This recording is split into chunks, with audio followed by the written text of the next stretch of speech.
This is VOA News. I'm Marissa Melton. U.S. President Joe Biden may sign the bill lifting the U.S. debt ceiling as soon as Saturday, according to the White House. Spokesperson Karine Jean-Pierre said in a briefing that the signing would take place after Congress finishes its work to finalize the bill. Jean-Pierre was also asked about the inclusion of a measure ensuring a natural gas pipeline running through Appalachia, a measure that's opposed by Senator Kaine of Virginia. We've been very clear and consistent for months that the president supported, Senator Manchin's permitting bill, which included this project. That is not new. That has been something that we've been pretty consistent about. The U.S. Senate on Thursday passed bipartisan legislation backed by the president that lifts the government's $31.4 trillion debt ceiling. The United States says it doesn't plan on building more nuclear weapons to counter threats from Russia, China, and a growing number of adversaries who could soon have nuclear weapons. Instead, Washington plans to modernize its existing arsenal, according to White House National Security Advisor Jake Sullivan. The fielding of weapons based on emerging technologies will create new, interconnected, and unpredictable escalation pathways. So we're working to establish new guardrails, especially in space and cyberspace. And of course, with the advent of artificial intelligence, this entire picture only becomes more complex and challenging. Sullivan's comments come as both Russia and China have either rejected or ignored calls for arms control and nuclear talks despite growing tensions. Ecuadorian President Guillermo Lasso said on Friday he will not run in early elections slated for August. Lasso posted a video on his Twitter account announcing he won't run for re-election in the election scheduled for August 20th. This is VOA News.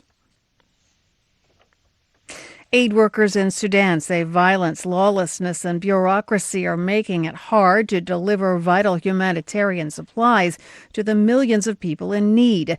Reuters' Lucy Fielder has more. Fierce fighting, rampant looting, and reams of red tape are hampering Sudan's relief effort, aid workers say. More than half the population, or about 25 million people, now need help, the UN says, up from 16 million before the conflict broke out in April. At least 1.2 million people have been internally displaced. Jean-Nicolas Armstrong d'Anjouzer, emergency coordinator for medical aid group MSF, says millions of people in need are out of reach. There is a lot of problems at the various checkpoints where the trucks are being held sometimes with the drivers being detained also from time to time. At least 8 aid workers are among the hundreds of people killed in nearly 7 weeks of fighting, while the World Food Programme says food for 4.4 million people is at risk. That's Reuters' Lucy Fielder reporting. The organizers of a new museum in New York City say it allows their hopes for a free China to survive.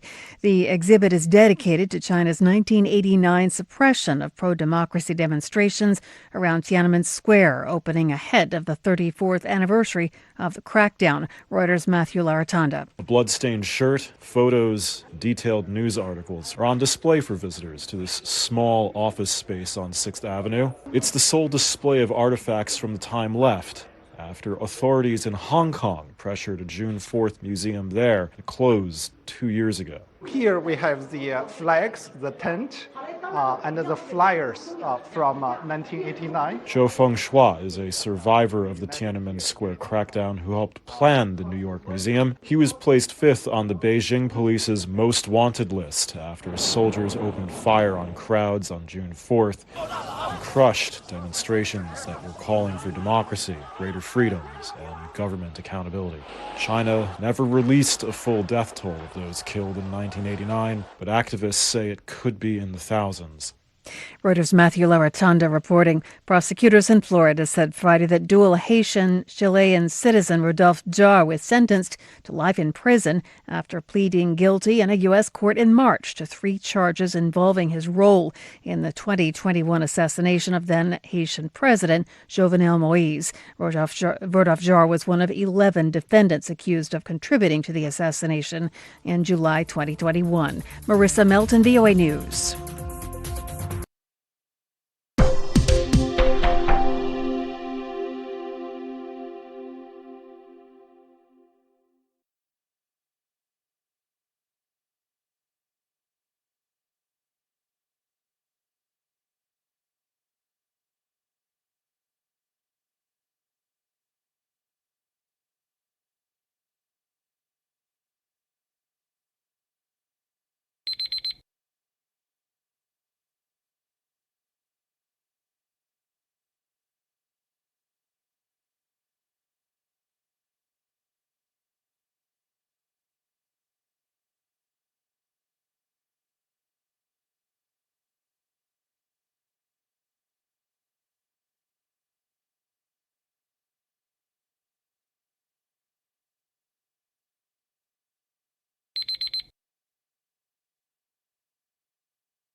Thank you for watching. Can you do me a favor? Please leave a comment in the comments section below.